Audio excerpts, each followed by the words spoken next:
So let's get started for today. If you want your stuff critiqued, how do I get my work critiqued on your channel, Istebrak the Almighty? Well, go to istebrak.com and click on the Reddit icon right here on the top right. That'll take you to my subreddit. My subreddit is where anything that happens. So, ow, ouch, I just hurt my thumb. Oh, God, that really fucking hurt. So you have to basically join and, ouch, read the announcements. One of these one of these announcements will be the upcoming community challenge, and I have already previously announced it for the spring. So it will be the floral humanoids. I'm currently compiling all of the references I want you to work with. I will be picking the flowers and the plants that you guys must work from. Basically, imagine you guys are designing a game and it's all little floral humanoid characters, and I will be coming to you guys with specific descriptions of the different flowers for different, like in different kinds of powers or different kinds of plot responsibility kind of with characters. So you're going to have desert succulent flowers, you're going to have leafy jungle flowers, and you're going to have meadow flowers or wild flowers or something like a windy flower. So you guys don't really know the full brief. You can get started on playing with patterns and textures, but you won't know the full description until I submit the brief on the subreddit. So please make sure that you're going to exasperated. Is that the right word? And then please join on Patreon. So today's critique hour will not be uploaded in full on YouTube anymore publicly. Only the clips or segments are uploaded on YouTube. For the full critique hours, please join on Patreon. Even if you just join for $1, you still get all 8, or ideally 8 a month, hour-long lectures. So this is just so that the channel stays supported and strong, has a good backing. It isn't just floating. And it's because I don't work with marketing or anything like that. This is just how the channel stays free for the most part. And then if you do want something equivalent to my private tutoring, you do get work critiqued by me, but obviously not as expensive or intensive. You can join on Patreon as an apprentice. I featured some of that on my channel front page on YouTube. But if you want to know what it's about, I basically give everyone an assignment. Everyone completes that assignment to the skill tier that it falls under, because each assignment can be done by different levels. There's no one level that I allow. I allow all levels of skill levels in my Patreon. And all of the pieces in the first quarter of the year are pretty much diagnostics. We get into character design and illustration and world building in the second and third quarter. And that's just like all spring and summer. All we do is just really intensive character design, texture studies, all of that stuff. So if you are interested in getting the last batch of diagnostics work, it will start in, the last one will be obviously for next month, but you might make it in time for this month. This month's assignment is also diagnostic. You missed January already if you started now. That's okay. You can still do all 3 assignments, because what happens at the end of the year is that we revisit the pieces you did at the start of the year and compare your skill change. And that's all just for $20. And then of course all of my personal work, critiques, my brushes, my PSDs, you still get all of that stuff as well. So it's a lot of content for the $20 tier, but it's just something that's affordable for those who can't pay $1,000 for private tutoring, or obviously anywhere else. And then as for other announcements, I really don't have anything else. The Portrait Studio is back to the half price, above half price by a little. It will go on sale again at the same low amount that it was in the summer, but that won't be till like maybe May or June. But I won't be pretty much doing any more big sales. It's already on such a low price. I'm not sure what other stuff you might have questions about, but ask me as the stream goes on and I'll be able to answer them if I get to them. So I really wanted to critique that one. That's okay. I wanted to take a look at some 14-day challengers today, just so that we can stay in that whole diagnostic, start of the year goal building, because believe it or not, It's only February. It's only mid-February.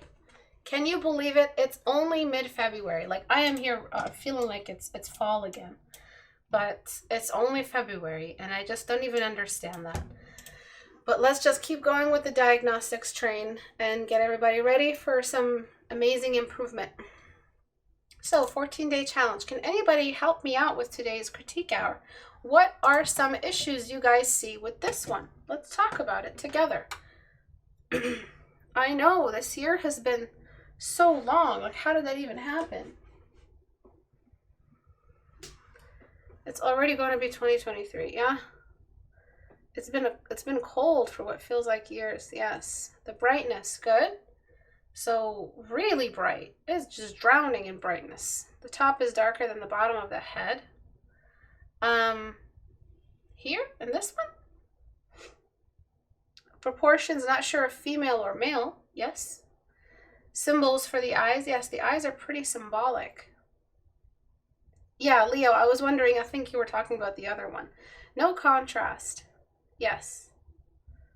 Too bright. Beard shadow, is that what it's called? Yep. So there's no shadow.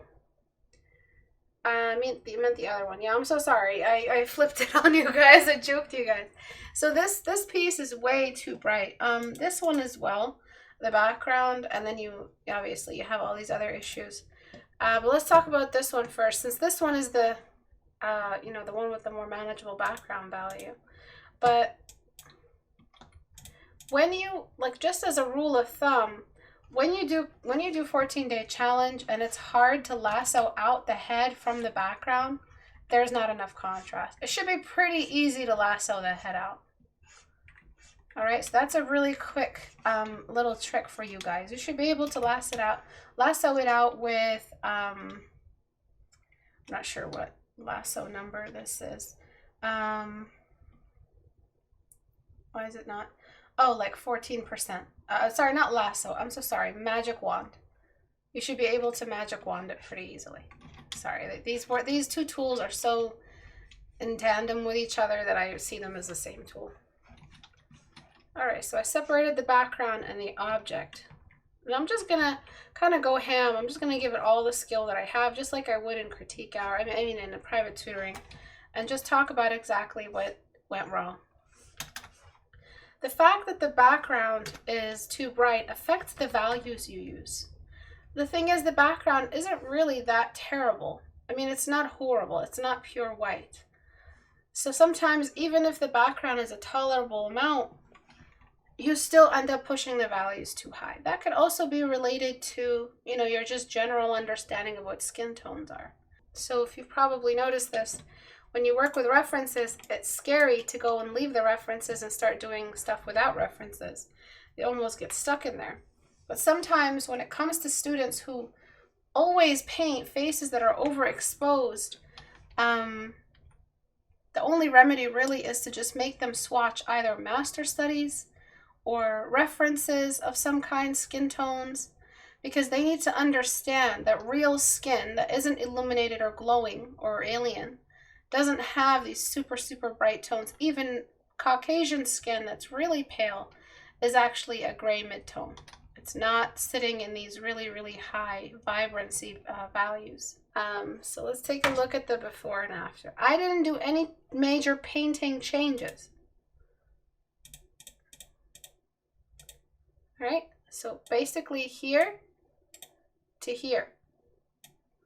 Are you seeing this difference? Here. This was the first liquify when I fixed the head. So here, the file name to here. That is only structural change. Okay, can I get an amen? Let me go back. Right.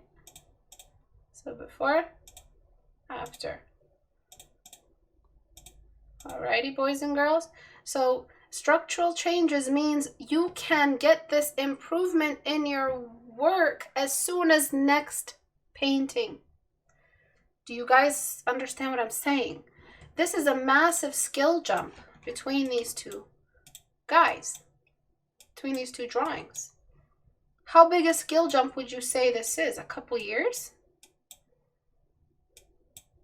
So this is why you guys improve slowly when you're self-taught, because you don't discover all the structural changes at once like you do in my class, because I'm awesome. You discover them, you know, like once every 3 months you'll discover that the jawline is supposed to be like this. Another 3-month pass and then you're like, oh yeah, there's a difference between male and female eyebrows. And then another 3 months pass and you're like, oh right, the eyebrows, the ears, the nose, all of that shit's aligned. Oh right, the mouth needs to look like this for a female. So what am I saying? Can anybody describe what I'm saying? I'll let you guys reiterate it for me. So what is it? Essentially, what am I saying about how amazing structural anatomy is to memorize? It's like a cheat code. It'll make you. I'll just let you guys explain it, because I've already explained it 7 times.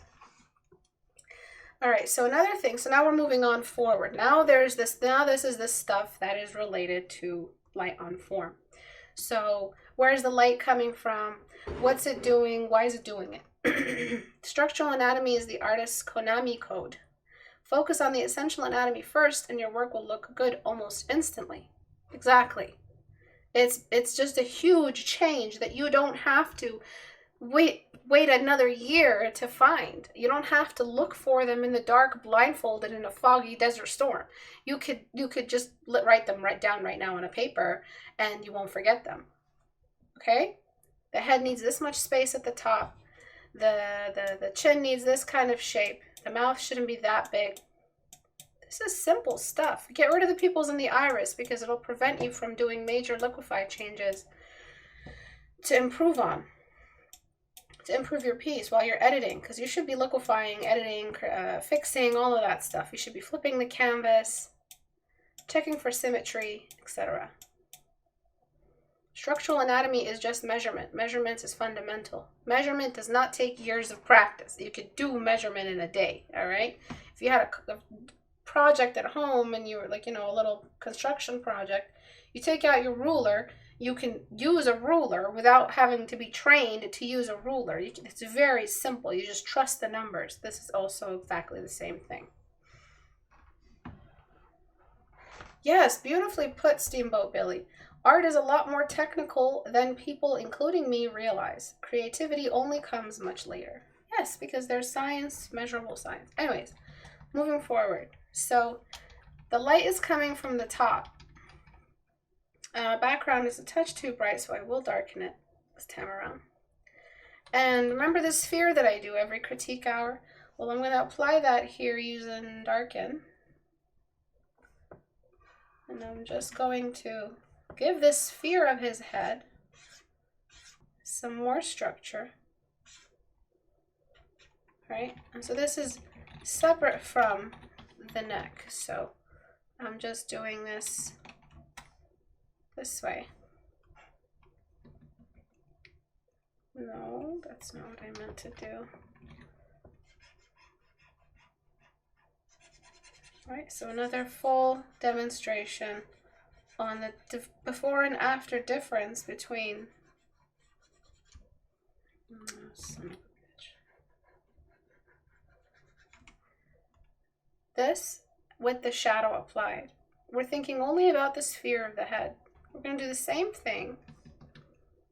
Before I do, I'm just going to, because this painting is almost done, I'm going to just delete away at the chin, so we still have the chin, and just delete away going downward. So the majority of the shadow is hanging around the mouth.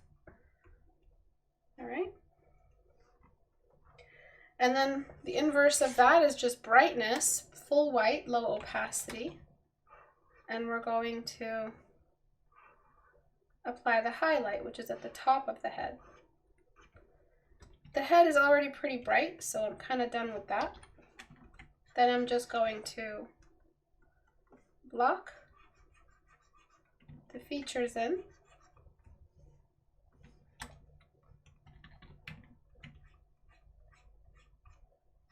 The sides of the nose should not be that dark, but they're not really dark. It's just the eye socket is not dark enough.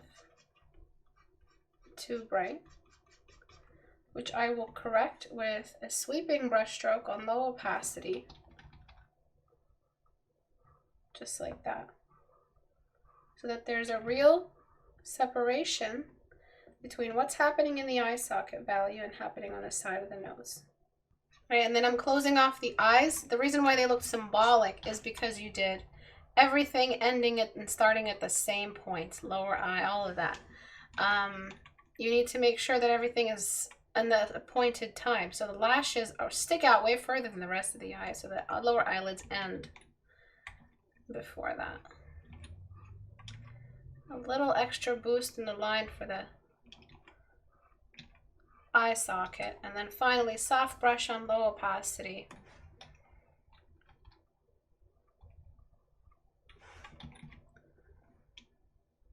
For the lash line shadow. Lashes cast a shadow. Write that back.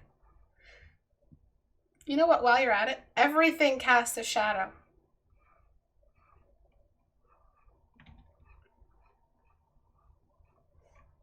So next time somebody who's acting all high and mighty on you, that's a cool comeback. You know what, Karen?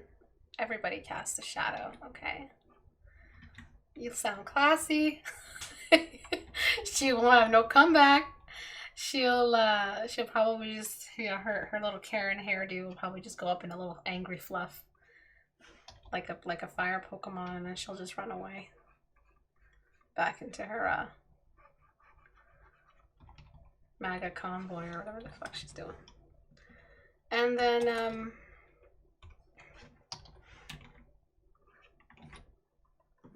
a little bit of a highlight for the upper eyelid, only in the middle. Don't put it everywhere, because I know y'all. Just in the middle. Sorry, I yelled.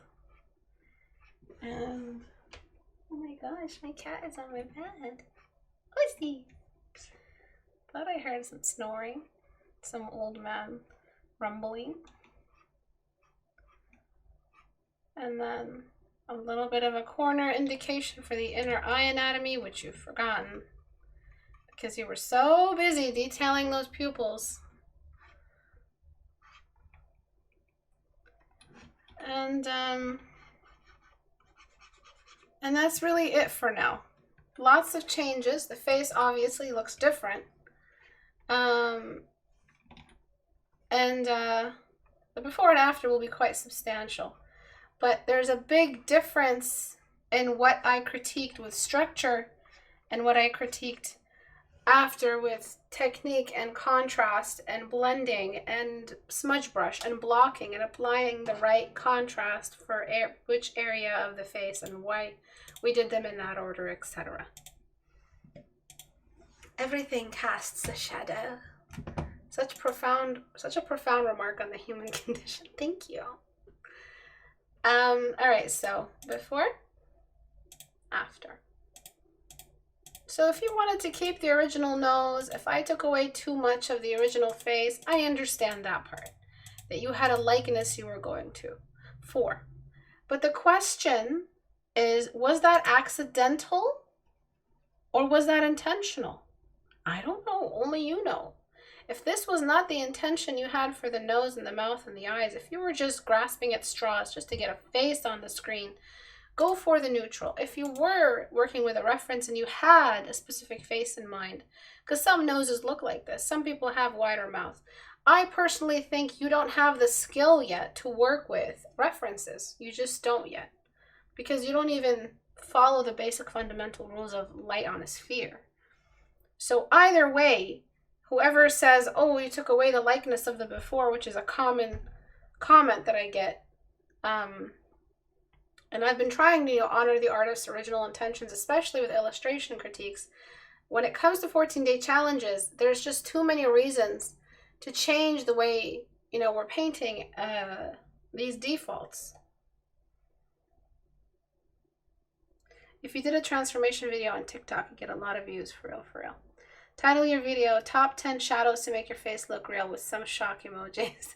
If we change 14-day challenge from portraits to chest, we'd get so many views, imagine. Yeah, exactly. So ways to keep the face looking like the original. So there are things we could do. So I will go back to widening the nose and flattening the way they look together, right? So just like that. The mouth was much bigger and wider.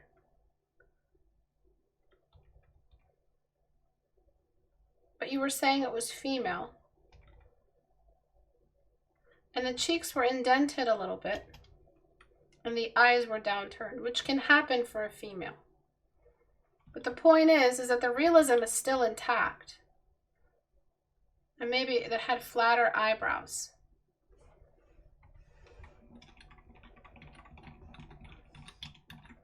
So before that, after.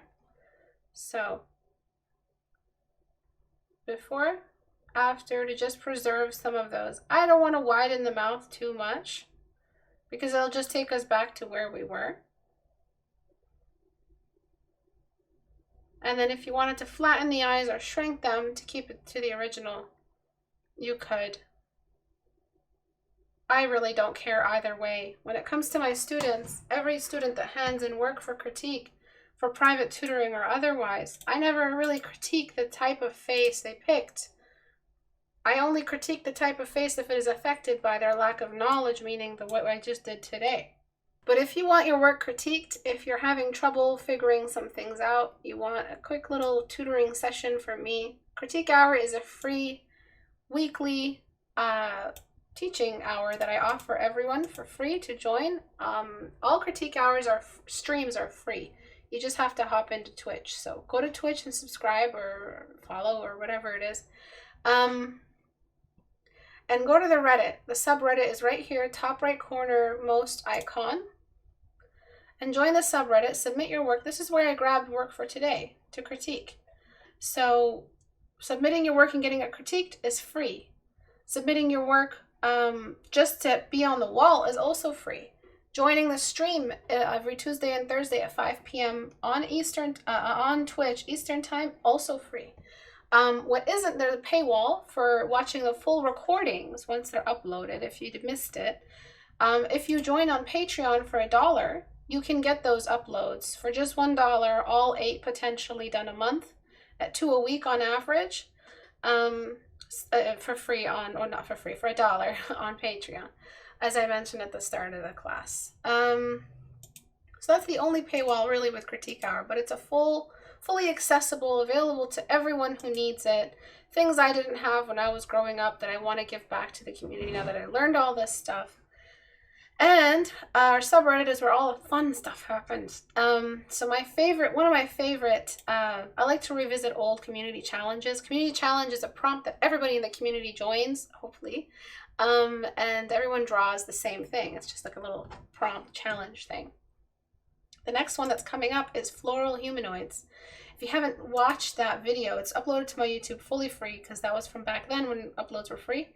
You just have to look at the video history on YouTube, look up floral or something like that, and you'll find the videos. Watch it, it's really fun. Obviously this one will be different. There's always a little change. This one will be like a series of characters under different elementals, different floral elementals. That way you can just have multiple characters beside each other instead of one, or one that's illustrated. I still haven't decided, with the background and all of that, but I want it to be applicable to all skill levels. Not everyone can illustrate a background, but everybody can pretty much wrap their head or attempt to join the challenge for wrapping their head around a character design. I'll be submitting the brief and all of that stuff and the resource pack and the references on the subreddit pinned at the top, so look out for that.